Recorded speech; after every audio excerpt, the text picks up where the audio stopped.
नमस्कार दोस्तों, स्वागत है आपका हमारे YouTube चैनल बिहार पाठशाला एजुकेशन में। आज की इस वीडियो में हम class 10th physics most important objective question answer करेंगे, जो बिहार बोर्ड 2027 में 100% पूछे जाएंगे। तो बने रहिएगा लास्ट तक। तो बिना देरी किए वीडियो को करते हैं स्टार्ट। हमारा पहला सवाल है, ओम के नियम का सूत्र क्या है? इसका आंसर हो जाएगा V बराबर आई आर, यही सूत्र है इसका। फिर अगला क्वेश्चन है हमारा, विद्युत प्रतिरोध का SI मात्रक क्या है? इसका आंसर हो जाएगा हमारे पास B ओम। फिर अगला सवाल देखते हैं, विद्युत शक्ति का सूत्र क्या है? इसका आंसर हो जाएगा हमारे पास D वाला, सभी हो जाएगा इसका आंसर। फिर अगला सवाल देखते हैं, पवन ऊर्जा से क्या उत्पन्न किया जाता है? इसका आंसर हो जाएगा हमारे पास B विद्युत ऊर्जा। फिर अगला हम देखते हैं, दर्पण का सूत्र क्या है? इसका आंसर हो जाएगा हमारे पास B वाला, दर्पण का सूत्र ये है 1/F बराबर 1/U प्लस 1/V, यही हो जाएगा दर्पण सूत्र। अगला सवाल है, लेंस का सूत्र क्या है? इसका हमारा सूत्र हो जाएगा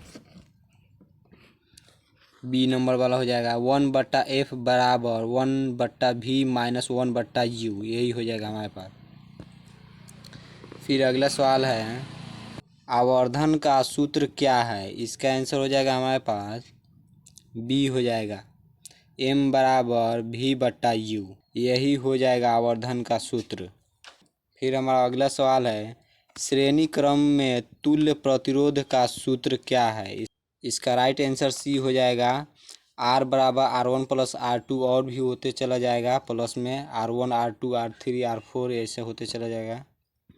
फिर अगला सवाल है, समानांतर क्रम में तुल्य प्रतिरोध का सूत्र है? इसका आंसर हो जाएगा हमारे पास, इसका आंसर B हो जाएगा 1/R बराबर 1/R1 प्लस 1/R2।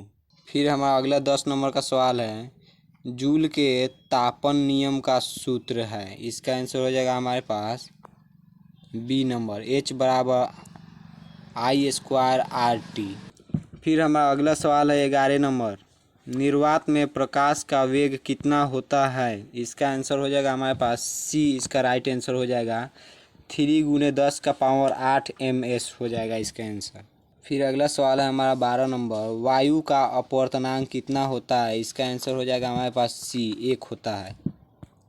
फिर अगला देखेंगे, पानी का अपवर्तनांक कितना होता है? इसका आंसर हो जाएगा B 1.33। फिर हमारा अगला क्वेश्चन है 14 नंबर, कांच का अपवर्तनांक लगभग कितना होता है? इसका आंसर हो जाएगा हमारे पास C 1.5। इंद्रधनुष में सबसे ऊपर कौन सा रंग होता है? इसका आंसर हो जाएगा हमारे पास C लाल होता है। फिर अगला सवाल है हमारा, इंद्रधनुष में सबसे नीचे कौन सा रंग होता है? इसका आंसर हो जाएगा बैगनी होता है, D आंसर सही हो जाएगा। फिर हमारा अगला क्वेश्चन है 17 नंबर, अवतल दर्पण की फोकस दूरी 20 cm है तो वक्रता त्रिज्या कितनी होगी? इसका आंसर हो जाएगा हमारे पास C 40 हो जाएगी। ये फोकस दूरी है तो वक्रता त्रिज्या दुगुना हो जाती है, तो 20 का दुगुना 40 हो जाएगा, तो यही हमारा राइट आंसर हो जाएगा 40 cm। फिर अगला सवाल है हमारा, पानी में रखी छड़ी टेढ़ी दिखती है, इसका क्या कारण है? यह हमारा हो जाएगा इसका आंसर, इसका B आंसर हो जाएगा अपवर्तन के कारण। फिर हमारा अगला सवाल है 19 नंबर, लेंस की क्षमता का SI मात्रक क्या है? इसका आंसर हो जाएगा हमारे पास डायोप्टर। हमारा अगला सवाल है, मानव आँख में रेटिना पर बनने वाला प्रतिबिंब कैसा होता है? इसका आंसर B हो जाएगा हमारे पास वास्तविक और उल्टा। हमारा अगला सवाल है, निकट दृष्टि दोष दूर करने के लिए कौन सा लेंस प्रयोग होता है? इसका आंसर हो जाएगा हमारे पास B अवतल लेंस। फिर अगला है, प्रिज्म से सफ़ेद प्रकाश गुजरने पर कितने रंग बनते हैं? इसका आंसर हो जाएगा C 7 रंग। फिर हमारा अगला है, इंद्रधनुष बनने का मुख्य कारण क्या है? इसका आंसर हो जाएगा हमारे पास सी, प्रकाश का परिक्षेपण। फिर हमारा अगला है, दूरदृष्टि दोष में प्रतिबिंब कहाँ बनता है? इसका आंसर हो जाएगा सी, रेटिना के पीछे बनता है।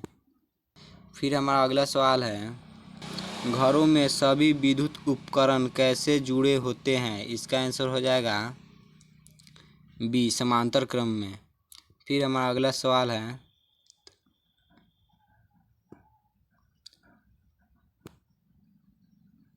1 किलोवाट घंटा कितने जूल के बराबर होता है? इसका आंसर हो जाएगा डी, हो जाएगा हमारे पास 3.6 × 10⁻6 जूल। फिर हमारा अगला सवाल है, फ्यूज का तार किस धातु का बना होता है?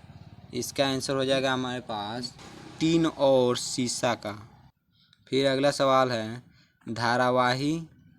धारावाही चालक के चारों ओर कौन सा क्षेत्र उत्पन्न होता है? इसका आंसर हो जाएगा हमारे पास बी, हो जाएगा चुंबकीय क्षेत्र। चुंबकीय क्षेत्र होता है, इसका आंसर हो जाएगा। फिर हमारा अगला सवाल है, विद्युत मोटर किस सिद्धांत पर कार्य करती है? इसका आंसर हो जाएगा हमारे पास बी, हो जाएगा इसका आंसर। इसका आंसर बी हो जाएगा हमारे पास चुंबकीय क्षेत्र के धारावाही चालक पर बल, यही आंसर हो जाएगा। फिर हमारा अगला सवाल है, एसी को डीसी में बदलने वाले यंत्र को क्या कहते हैं? बी आंसर हो जाएगा इसका दृष्टिकारी। फिर हमारा अगला सवाल है, भारत में एसी विद्युत की आवृत्ति कितनी होती है? इसका आंसर हो जाएगा बी, हो जाएगा 50 Hz। फिर अगला सवाल है, विद्युत चुंबक बनाने के लिए किस धातु का कोर प्रयोग होता है? इसका आंसर हो जाएगा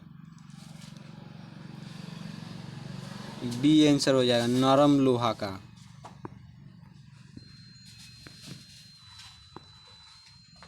अगला सवाल है, सौर कुकर में किस प्रकार का दर्पण प्रयोग होता है? इसका आंसर हो जाएगा सी, अवतल।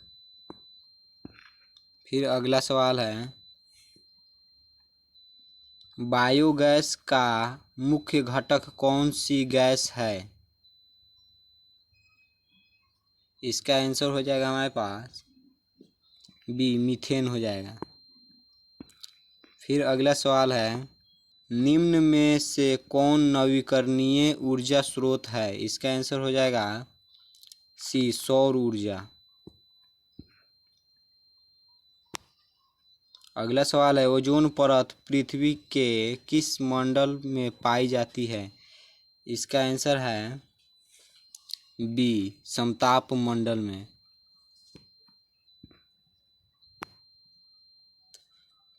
फिर हमारा अगला सवाल है, घास श्रृंखला में ऊर्जा का प्रवाह कैसा होता है? इसका आंसर हो जाएगा बी, आंसर हो जाएगा एक दिशीय। फिर अगला सवाल है हमारा, ओजोन परत को नष्ट करने वाली गैस कौन सी है? इसका आंसर हो जाएगा बी, आंसर हो जाएगा CFC।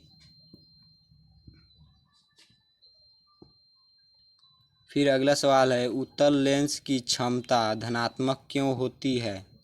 इसका आंसर हो जाएगा बी, अभिसारी है। अगला सवाल है, सामान्य आँख का निकट बिंदु कितनी दूरी पर होती है? इसका आंसर हो जाएगा बी, 25 cm। फिर हमारा अगला सवाल है, सामान्य आँख का दूर बिंदु कहाँ होता है? इसका आंसर हो जाएगा सी, अनंत पर। फिर हमारा अगला सवाल है, फ्लेमिंग का बायां हाथ का नियम किसके लिए प्रयोग होता है? इसका आंसर हो जाएगा मोटर। 43 का बी हो जाएगा हमारे पास आंसर। फिर हमारा अगला सवाल है, फ्लेमिंग का दायां हाथ का नियम किसके लिए प्रयोग होता है? इसका आंसर हो जाएगा जनित्र के लिए। बी आंसर सही हो जाएगा। ट्रांसफार्मर किस प्रकार की धारा पर कार्य करता है? इसका आंसर हो जाएगा एसी। बी वाला आंसर सही हो जाएगा। फिर अगला सवाल है हमारा, पृथ्वी का चुंबकीय उत्तरीय ध्रुव भौगोलिक किस ध्रुव की ओर होता है? इसका आंसर हो जाएगा दक्षिणी ध्रुव। यही आंसर हो जाएगा, बी वाला आंसर सही है। फिर हमारा अगला क्वेश्चन है, एक अवश्य शक्ति कितने वाट के बराबर होती है? इसका आंसर हो जाएगा बी हो जाएगा 746 वाट। फिर हमारा अगला सवाल है, विद्युत सेल में किस प्रकार की ऊर्जा का रूपांतरण होता है? इसका आंसर हो जाएगा, इसका बी आंसर हो जाएगा रासायनिक से विद्युत। फिर हमारा अगला सवाल है, प्रकाश के अपवर्तन का नियम किसने वैज्ञानिक ने दिया? इसका आंसर हो जाएगा बी स्नेल ने दिया। फिर हमारा अगला सवाल है, लास्ट 50 नंबर, पूर्ण आंतरिक परावर्तन के लिए प्रकाश को किसने किसमें जाना चाहिए? इसका आंसर हो जाएगा हमारे पास बी आंसर हो जाएगा सघन से विरल में। तो बच्चों, अभी मैंने 50 ऑब्जेक्टिव क्वेश्चन को कंप्लीट करवा दिया हूँ। तो हम यहीं पर अपना वीडियो समाप्त करते हैं। ये हमारा PDF 5 पेज का था। अगर आपको यह चाहिए तो कमेंट बॉक्स में लिख दीजिए PDF, मैं वहाँ पर इसका लिंक डाल दूँगा, आप वहाँ से डाउनलोड कर लीजिएगा। बाकी मिलते हैं अगले क्लास में। तब तक हमारा वीडियो अच्छा लगा हो तो लाइक, सब्सक्राइब एंड अपने दोस्तों के पास शेयर ज़रूर करें और बेल आइकन दबा दें ताकि और भी नए नए वीडियो जाए तो आपके पास पहुंच सके। मिलते हैं अगले क्लास में, तब तक इतना ही।